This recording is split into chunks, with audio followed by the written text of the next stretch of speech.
Good afternoon, NFL Nation. Welcome to the Jude Jets Show. And today I'm going to be mocking every single pick in the first round of the 2022 NFL Draft. So without any hesitation, let's get it started. The first overall pick had the Jaguars selecting Aiden Hutchinson, edge rusher from Michigan. The Jaguars have been the worst team in the NFL for the past 2 seasons, and while they did solve some of their biggest needs in free agency, they still have a lot of holes on their roster, and one of them is an edge rusher to go alongside Josh Allen, and they get that in Aiden Hutchinson. And then with the second overall pick, had the Lions selecting Malik Willis, quarterback from Liberty. The Lions coached Willis at the Senior Bowl, and he did very well there. He also had a good combine, an impressive Senior Bowl, and just feels like he's the quarterback for the Detroit Lions. Feel like he would be a great culture fit with the Lions. If he isn't ready day one, they could use Jared Goff as that bridge quarterback. So I feel like Willis is the perfect fit for the Lions and would definitely be their franchise quarterback. And then with the third overall pick, had the Texans selecting Ikem Ekwonu, tackle from North Carolina State. At the beginning of the offseason, there were a lot of rumors popping up saying that the Texans want to build this offseason around Davis Mills, get a lot of assets to build around them, and getting a tackle to protect them is definitely something to help Davis Mills.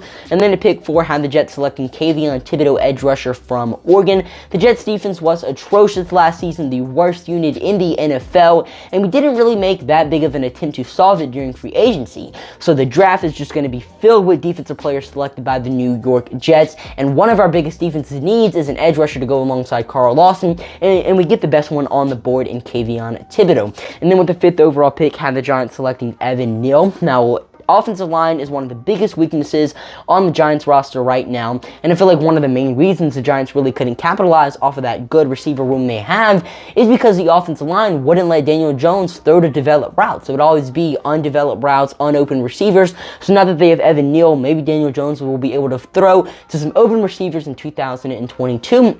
And then with the 6th overall pick, had the Panthers selecting Charles Cross, offensive tackle from Mississippi State. Now, the Panthers' offensive line room is absolutely atrocious, but they also need a quarterback. I feel like in 2022, the Panthers' QB is either going to be Sam Darnold, Baker Mayfield, or Jimmy Garoppolo. I don't feel like they draft one, but their offensive line room definitely gets improved with this Charles Cross pick. And then with the 7th overall pick, had the Giants selecting Jermaine Johnson, edge rusher from Florida State. Jermaine Johnson balled out at FSU last season, and I feel like the Giants could definitely build something on their defense by selecting Jermaine Johnson. I feel like he could take it to the next level, because taking a look at it on paper, it's really not that bad of a group, and I feel like Jermaine Johnson could definitely make it a whole lot better. And with the 8th overall pick, had the Falcons selecting Treylon Burks, wide receiver from Arkansas. Burks is my wide receiver number 1, and you might be like, Jude, why are the Falcons taking a receiver? They don't have a quarterback who could throw to that receiver. Well, the quarterback talent in this year's draft class, you know, it isn't amazing. This is a very weak quarterback class. It's probably the weakest it's been in a very long time. And there's going to be probably the 3rd or 4th best quarterback available in the 2nd round for the Falcons to take. And I feel like that's how they're going to get a quarterback in this year's draft. And they get a wide receiver number 1 with the 8th overall pick for that quarterback to throw the ball to. And then with the 9th overall pick, have the Seahawks selecting Sauce Gardner, cornerback from Cincinnati. The Seahawks cornerback room is also just very thin, and they get the best one in this year's draft class in Sauce Gardner. And then with the 10th overall pick, had the Jets selecting Garrett Wilson, wide receiver from Ohio State. Wilson is my wide receiver number 2 in this year's draft class. I don't think he's better than Burks, but he definitely is a good player and would definitely be this wide receiver number 1 that the New York Jets need. I mean, he has good route running, he's a good deep threat, he's a playmaker, and I just feel like he would fit Zach Wilson's talents really well. And then with the 11th overall pick, had the Commanders selecting Kyle Hamilton, safety from Notre Dame. In a lot of mock drafts, I see people saying the Commanders should take a wide receiver with 11. And I see where they're coming from, but the safety room in Washington is atrocious. And they need to get a guy like Kyle Hamilton, because he would just improve that defense so much. I mean, that safety room is just so bad, it's unbelievable. So, you know, Kyle Hamilton, I definitely feel like is a must-have for the Commanders. And with the 12th overall pick, had the Vikings selecting Derek Stingley, cornerback from LSU. Now, the cornerback room in Minnesota is also very thin. They do have Patrick Peterson, but he's not going to be around for much longer. So they go ahead and get the 2nd best cornerback on the board in Derek Stingley. And with the 13th overall pick, had the Texans selecting George Karlaftis, edge rusher from Purdue. Karlaftis, I feel like, gets a lot of hate by the media and by fans because He doesn't put up amazing sack numbers, but he's a very strong and explosive edge rusher, and while he's not as athletic as Trayvon Walker, he's very smart, and I feel like he's going to be the better NFL player. And the Texans, they need an edge rusher to get one in Carl Aptis. And then with the 14th overall pick, had the Ravens selecting Trayvon Walker, edge rusher from Georgia. Now, I never really got the Walker hype. Taking a look at his tape and taking a look at his stats were just not very impressive to me. I mean, sure, he's shown a lot of flashes, but overall, he just hasn't really proved that he's going to be a good edge rusher. But the thing a lot of people have going for Walker is that he's an athletic freak, and he tested very well at the combine. He's a very big boomer bust player, and the Ravens could either get the steal of the draft at 14 or the bust of the draft at 14. And then with the 15th overall pick, have the Eagles selecting Chris Olave, wide receiver from Ohio State. I mean, the wide receiver room in Philly just isn't good. I mean, they might be selecting a wide receiver in the first round for the third straight year, but they didn't hit on that pick in 2020. They should have selected Justin Jefferson, but they went ahead and selected Jalen Reagor, who's now the wide receiver 4 on the Philadelphia Eagles. And outside of Devontae Smith, they have Zach Pascal, they have Quez Watkins, but no really difference makers.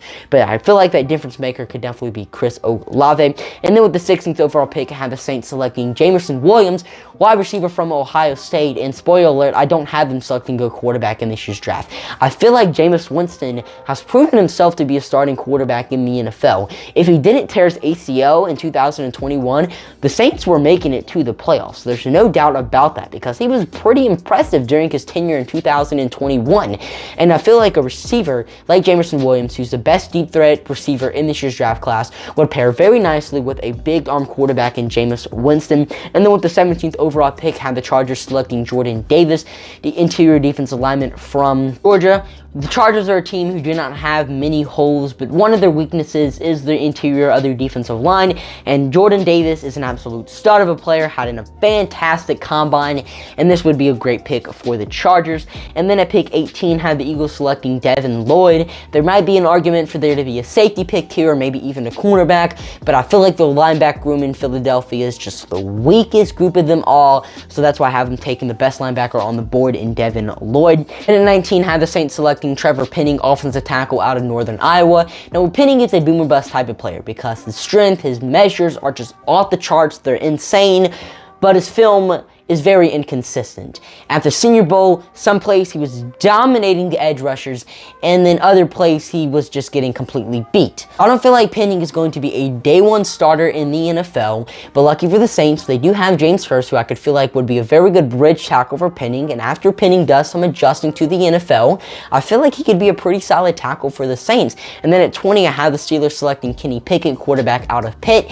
I'm not comfortable with Mitchell Trubisky to be the starting quarterback. I mean, yes, I have Jameis Winston being the starter for the Saints, but unlike Trubisky, Jameis has proven himself to be a starter in the NFL. I feel like those games he played in 2021 solidified that. And once you build an offensive line around him, once you get him some more weapons, I feel like Winston could be a good quarterback for the Saints, take him to the playoffs. But Trubisky, can he really do that? He played good in one preseason game against Bears backups, and everyone started freaking out about him. I mean, yes, he was coached by Brian Daboll, the guy who fixed Josh Allen. Did he fix Mitchell Trubisky? Possibly, but we can't be so sure, and I feel like the Steelers would just be better off in selecting Kenny Pickett and having Trubisky be their backup. And then at 21, had the Patriots selecting Trey McDuffie, cornerback from Washington. Cornerback is such a hole on the Patriots, it's unreal. Malcolm Butler's cornerback number 1 for a team in 2021.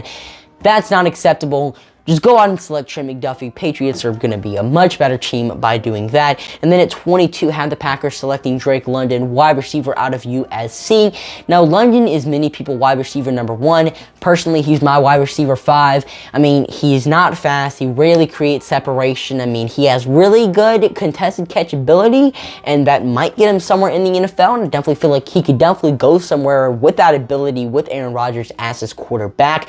And then at 23, had the Cardinals selecting Andrew Booth. I mean, the biggest hole in the roster is cornerback, and they take the best one on the board. Same thing with the Cowboys, but instead of having them selecting a cornerback, have them selecting a defensive tackle, Devontae Wyatt. I mean, the biggest hole in the roster is the interior of their defensive line, and they get the best one on the board. And the same thing goes to the Bills at 25. I mean, they lost their cornerback number 2, Levi Wallace, to the Pittsburgh Steelers in free agency, so they need another cornerback on the roster. They take the best one available in Kyer Elam. At 26, have the Titans selecting Kenyon Green, interior offensive lineman out of Texas A&M. The Titans released Roger Stafford. They have a hole on that offensive line, so I have them plugging it with the Kenyon Green drafting. And then at 27, have the Bucs selecting Zion Johnson. He fills that hole that they have on their offensive line. And then at 28, have the Packers selecting David Ojabo, who would be a very nice replacement for Zadarius Smith. Both of them play that outside linebacker type of role, but Ojabo is definitely a boom or bust type of player because he just tore his Achilles, and before 2021, he pretty much did nothing in his college career, but I feel like he would be a very good replacement for Zadarius Smith. And then at 29, had the Chiefs selecting Christian Watson, wide receiver out of North Dakota State. The wide receiver room in Kansas City is very uncertain, and have Christian Watson coming in to kind of add some stability to that room. And then at pick 30, had the Chiefs selecting Boy Maeve, sorry if I butchered that name, edge rusher out of Minnesota. I mean, the Chiefs are just another team who do not have many holes on the roster, but one of those holes is edge rusher, and they get a pretty good one in, not even going to say the name, but you know who the player is. And then at 31, had the Bengals selecting Tyler Linderbaum, center out of Iowa. I mean, the missing piece on that Bengals offensive line is a center, and they get one of the best center prospects to enter the draft in a while in Linderbaum. And then to top the mock draft off, I had the Lions selecting Daxton Hill at 32, a versatile piece that would be very nice on their defense. And that is my entire Round 1, 2022 mock draft. If you thought the picks were bad, if you thought the picks were good, let me know it down below in the comment section. Whew, this is a long video. But anyway, if you enjoyed, let me know by hitting subscribe and like button. Check me out on Instagram, Twitter, and TikTok at @Jets for more content. You can also check me out on Let's Talk Sports, writing some Jets articles for them and appearing on some of the Jets podcasts. If you guys are interested in that, you can check them out. Their Facebook page is linked down below. And I'm your host, Jet, signing off for now. See you guys later. Peace.